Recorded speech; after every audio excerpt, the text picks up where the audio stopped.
Islamabad high court ने cipher case में chairman PTI की दरखास्त जमानत मुस्तरद कर दी। साइफर केस के खराज की अपील भी नामंजूर। बादियुन नजर में दरखास्त गुजार पर ऑफिशियल सीक्रेट एक्ट की सेक्शन 5 का इतलाक होता है।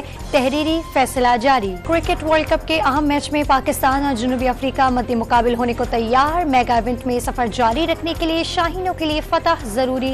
साइफर केस में चेयरमैन पीटीआई के खिलाफ गवाहों के बयानात रिकॉर्ड न हो सके। सीक्रेट एक्ट कोर्ट ने समात मंगल तक मुलतवी कर दी।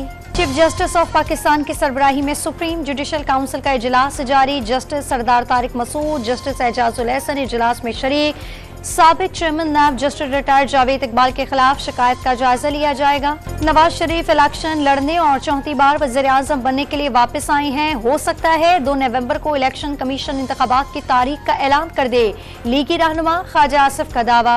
नवाज शरीफ को उसूली तौर पर वहीं आना चाहिए था जहां से गए थे। तहरीक इंसाफ का मुतालबा। तहरीक अली मोहम्मद खान ने मियां साहब के वज़ीर आज़म बनने में पाकिस्तान के 22 करोड़ अवाम को रुकावट करार दे दिया। गिरफ्तार मुझे पुलिस ने किया, बदनाम दूसरे लोगों को किया गया। शेख रशीद का इल्जाम। गिरफ्तारी के दौरान घर के मुलाजमीन, खवातीन, बच्चों तक को नहीं छोड़ा गया। गिरफ्तारी के पीछे सीपीओ का चेहरा छुपा है। अवामी मुस्लिम लीग के सरबराह की मीडिया से बातचीत। इसराइल की गाजा पर बमबारी 21वें रोज भी जारी।